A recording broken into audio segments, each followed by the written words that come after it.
Anyway, it was a great year for Winterclash from what I saw. There was a great turnout for Bladies and the young, like a next generation. And our boy Nils took out the dub with some crazy enders. There's some bad bails too, and the old Joe Atkinson rising from the dead too after breaking his ribs. Fucking insane. There was a skateboarding event on at the same time again, Street Leagues or something, and they streamed it on Rumble, which I think if I was a skateboarder, I'd be so fucking embarrassed that it was streamed on Rumble. Like, holy shit, that's fucking insane. Like, on the Nazi platform. That's probably not fair to say, but it makes me proud of Rollerblading that we streamed on YouTube. It's not about money, so we don't need to take sketchy deals. I would love to talk to someone who went to Winterclash too, if anyone feels like calling in that went and got the time. No pressure. That's fucking. That was so sick, especially because he put the work in and got this enter, dude. That's fucking sick. Because I was watching, he didn't get that shit first try. She's sleeping. Oh, you got the tiny mic. And Sequo's back to the studio. Back to you in the studio. Oh shit. Okay, yes, that was our live on the scene report from Canada about the state of skating. This just in, there's nothing going on in Canada. I was stopping doing Blade News because I thought the second I do Blade News, Winterclash will happen and there'll be way more news. But there wasn't really any new news. The biggest event, the biggest announcement of Winterclash in the trade show was the Echo skates. Here they are here. So there's 3 colorways here. There's this crazy green and purple color, which is absolutely fucking hideous, and there's this nice frames here. The pink colorway actually looks cool. The frame, I like the frames too. They look nice, although they don't look super good for flat at all. There's the sole plate, looks very nice. It's a brand new mold apparently. It's not a remake of an old mold. It's brand new, although I did see people saying it's an old mold. It ain't. I heard once again, just like when standard skates come out, everyone's like, oh, it's just a them skate, or oh, it's just this skate. But it's because every skate looks the same. This little whoop thing, this is like the kind of watermark. I think that's really cool. And this made me much more excited about these skates when I saw it. When someone told me like, this is going to be on the skate somewhere and on the frames, obviously, I was like, oh, that could be nice, dude. And I don't like this cuff. The cuff is very much it looks like an old throwing cuff to me. And I don't like those cuffs. They're like very boxy looking. They look fine. They also don't look that special. Yes, I think you're right. There's nothing that special about these for sure. There's no selling point at all. It's a competitor for like a them skate, I'd say. It's not even cheap either. Also, this is the launch photo, by the way, which pissed me off. I shared this because like, this must be the best picture of the skates. This is the fucking worst picture of these skates. It is so grainy. Like you can't, they look all right here. They actually look pretty cool here. They're shiny and stuff in person. I think it's because they don't plan to make them shiny. But yeah, they cost this much. They're $250. Okay, that's not bad. That's a good price, but it's not cheap. Yeah, not loving that dick shape on the side, bro. I'm telling you, dude, I can't fucking unsee it. There's a fucking, someone slapped their dick on this, you know? Here's the Freeskate, which also I thought at first looked nice, but I kind of don't like it. It looks like it's inflated. I don't know. There's no schlong on this one, which is interesting too.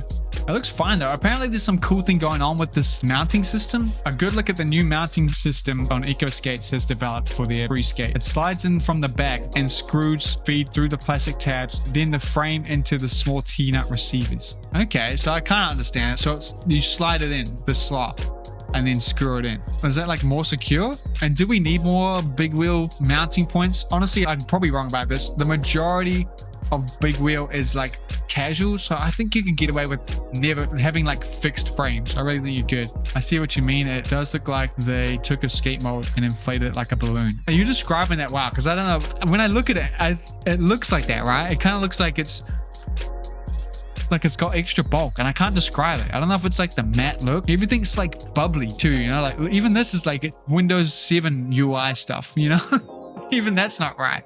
Like the bubbly, vibrant. I don't know. That's a really good point though. Look at the buckle protection. That is really good buckle protection. We never see it actually cover the whole fucking buckle. I swear they cop out in that.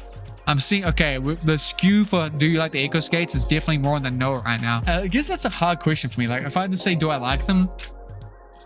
I'm disappointed, I think, ultimately. I'm disappointed about the Echo Skates. I wouldn't say I don't. Oh, do I not like them? I kind of don't like them, don't I? Okay, I'm going to vote no. I'm voting no. Speaking of amazing value for money, though, there's a new power slide skate. I mentioned it to Percy at the skate park today. Look at the skate. It is unbelievable value for money, dude. This is the old Sway mold with the old Sway sole plate and a Kizer Fluid 5 frame flat for, this is New Zealand dollars, $143 US. For a flat setup. This is a good flat setup too. That is a fucking insane deal. And it also reminds me how far the sway has come, because fuck, this is ugly, man. The new sway is so much better looking than this. Holy shit. And this new sway sole plate is so much better as well. It's weird that it's not under the USD umbrella, but it's got all these USD parts. Like, why not have a budget USD skate? Is this too shit for them or something? I don't understand the idea behind that. But this is exactly what blading needed. A entry point skate. This would be a good skate to start with, I assume, too. The next big product launch kind of happened before Winterclash, but it happened, was the Montre Livingstone IQON Pro Skate. He got 2 new Pro Skates with IQON, the first Pros, and they're very wildly different. Here's the first one. Oh, it has a double tongue. I didn't even realize that. Holy, that's throwback. So these ones are the plastic ones, but the black ones are carbon. Here's the black ones. Tell me that isn't a fucking God skate, man. It's exactly like a God skate. Also has the additional tongue. You can barely see it though. Not to hate, I do not like this this silhouette of Montre. Please fucking, there we go.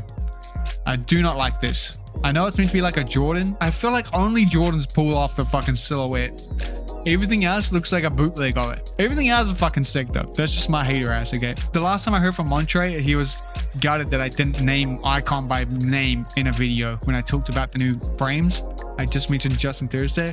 I don't think I'm in the good books with Montre. I don't know if he'd even remember me, to be honest. So no critiques to Montre. I love him. Congrats on the 2 skates, but you know, what the fuck is this? I saved this. I didn't even look at it. Is this their first 3D printed sole plate, bro? It looks like it hasn't rendered in yet. Oh, it's got like a 6 spot. What the fuck? That is so cool. So this is Leah Blader's one. He designed it, I assume, by that caption. It looks fucking cool, dude. I know it's hard for him to do, but Law should do, like the Prime Frames, his own market for the sole plates. I know he didn't plan to. He just has open files.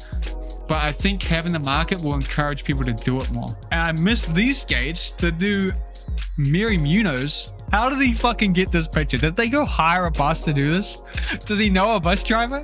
There's a brand new brand from our boy Jan.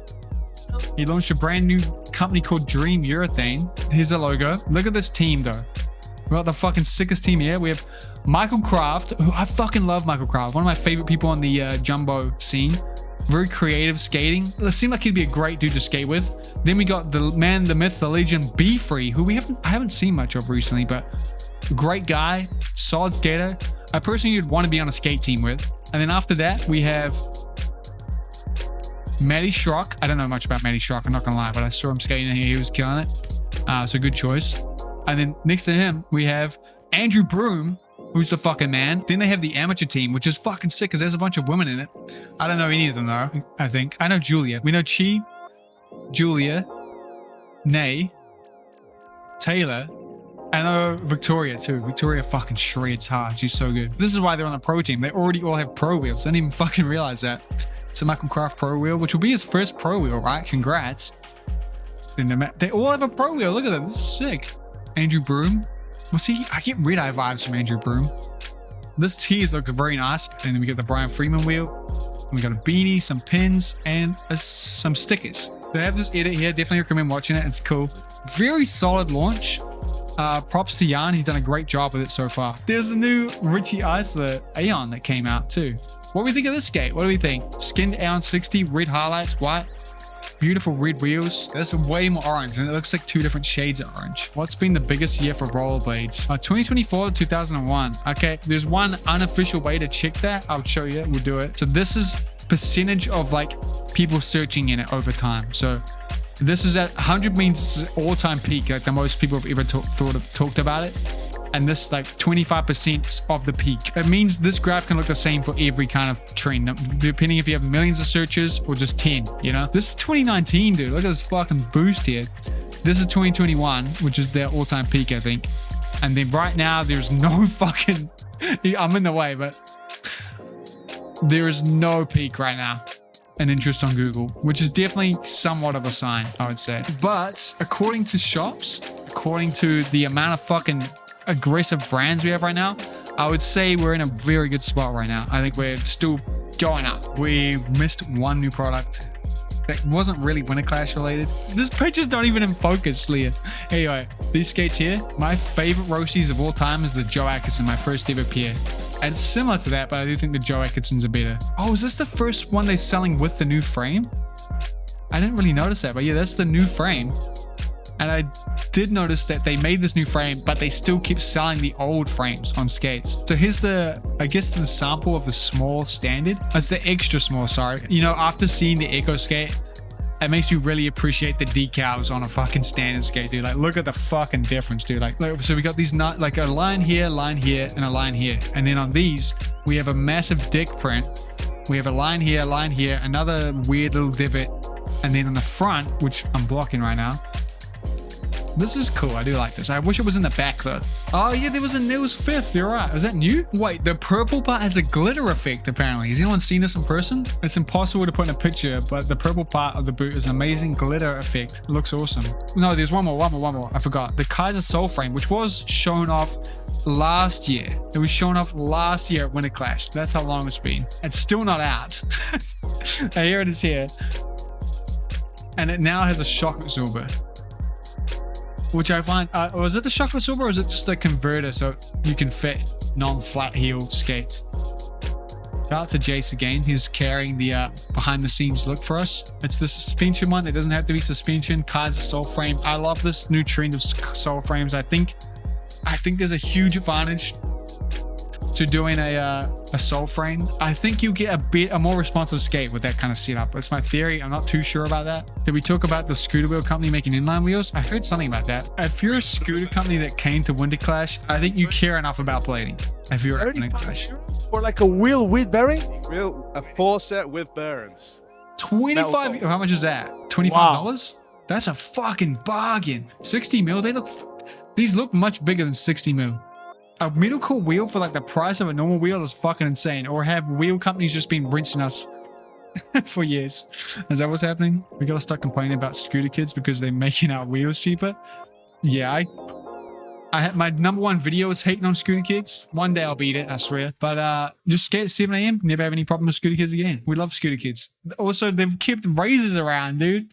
Scootering has made razors have a team. That's it though. There's nothing else. There's all the new stuff. I was expecting this huge wave. Like, this is the year of all these new brands in blading. The only like actually new product we got was the Echo skates. Everything else we already knew about. It was the biggest year of the trade show. There was 2 floors this year. I used to chunk wheels so much. Like all the fucking time I chunked them, and I would have to skate on chunked wheels. I have a whole edit, like one of my first videos on my channel. I'm skating on a chunked wheel. Look at this wheel. This is the wheel I did the whole edit on, okay? It's not on focus, but look at this chunk in this wheel. Look how small it is. This whole edit is filmed with riding this wheel, okay? And you can kind of notice. That was me hitting the reason I fell there was because I landed in a chunk. I tell you, back in this time, there was no skate shops. The only way to get wheels was from Aggressive with like a month-long wait. And my parents were never gonna fucking buy me wheels, so I had to rely on like any hand-me-down anyone had. And in New Zealand, no one had hand-me-down wheels. Wheels were fucking gold. No one's giving you a free wheel because no one had them. So when I chunked a wheel like that, it just meant I had to skate a chunked wheel for the foreseeable future. It fucking sucked. There was a time when someone gave me some bearing anti-rockers I had to roll. Let's check the subreddit now. So if you have a clip you want to share and flex on the chat, post on the subreddit now or the Discord, we'll see it. The low land, the whole way. That was fucking sick. That's the topsail of my dreams, man. I wish I could topsail that rail like that. That was so nice. God damn, carrying the fucking subreddit. That was fucking so sick, man. Thanks for sharing that. I was thinking of making highlights of all the streams so that more people can see the vibe and maybe more people will come. It is a lot of work though, and I can't help myself but over edit them. Like I try to like rush it so it's done in an hour, so it's not like it doesn't take away from my main videos. But I don't know. What do you think? Is it a good idea? Should I keep them coming? Did anyone see this video?